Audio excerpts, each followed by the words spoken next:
Pesawat kargo Amerika Serikat diduga telah mendarat di Bandara Ben Gurion, Israel. Dengan begitu, Angkatan Bersenjata Yaman memberikan peringatan blokade udara total masih berlaku.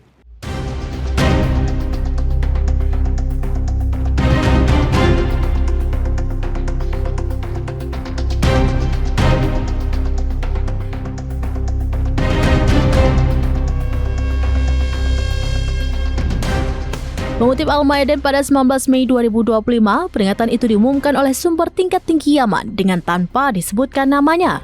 Perlu diketahui, terlihat dalam video yang beredar di media sosial yang menyebut bahwa sebuah pesawat kargo yang diduga milik Amerika Serikat telah mendarat di Bandara Ben Gurion.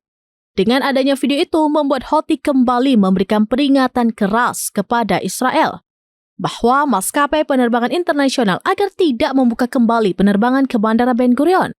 Sumber tersebut menekankan bahwa militer Yaman tetap berkomitmen untuk menegakkan blokade udara terhadap Israel tidak hanya menargetkan Bandara Ben Gurion. Sumber juga menyatakan bahwa perusahaan yang berusaha memulihkan rute ke Bandara Israel harus mengubah tujuan mereka dan memperhatikan peringatan dari Houthi Yaman tersebut.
Demikian informasi terkini Syedaralun. Saksikan terus beragam informasi lainnya. Jangan lupa like dan share seluruh akun serambinews.com.